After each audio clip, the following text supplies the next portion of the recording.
જે ભારત દેશની પરિસ્થિતિ છે હાલમાં, ત્યારે આપણે 85% ક્રૂડ ઓઇલ બહારથી ઇમ્પોર્ટ કરીએ છીએ, જેમાં 55% જેટલું ક્રૂડ ઓઇલ આપણે મિડલ ઇસ્ટમાંથી લઈએ છીએ.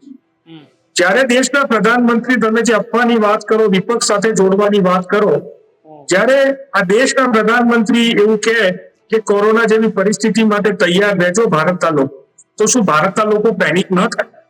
આરટીઆઈ ના રિપ્લાયમાં મળે કે આ જે ડિસ્ટ્રપ્શન છે એમાં આપણી પાસે દિવસ ચાલે એટલું જ ક્રૂડ ઓઇલ છે. આ માહિતી સરકાર આપે તો આનાથી ભારત દેશના લોકો પેનિક નહીં થાય, લોકોમાં કેઓસ નહીં ફેલાય?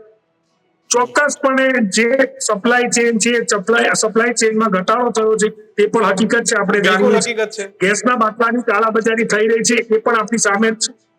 ત્યારે ચોક્કસપણે અપેક્ષા, અને સરકાર હાલની તારીખમાં પણ જૂઠું બોલે. એક્સાઇઝ ડ્યુટીના નામે એક્સાઇઝ ડ્યુટી કોની ઘટાડી?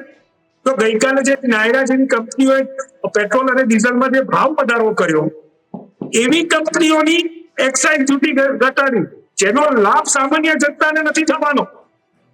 આ સ્પષ્ટ વાત છે કિશનભાઈ, આ સ્પષ્ટ વાત છે કે ઓઇલ માર્કેટિંગ કરનારી કંપનીઓને એક્સાઇઝ ડ્યુટીનો લાભ, કારણ કે એ ઓઇલ માર્કેટિંગ કરનારી કંપનીઓએ સરકાર ઉપર ભાવ વધારીને દબાણ ઊભું કર્યું, એટલે એને લાભ પહોંચાડવા માટે થઈને આખો ગારસો રચાયો.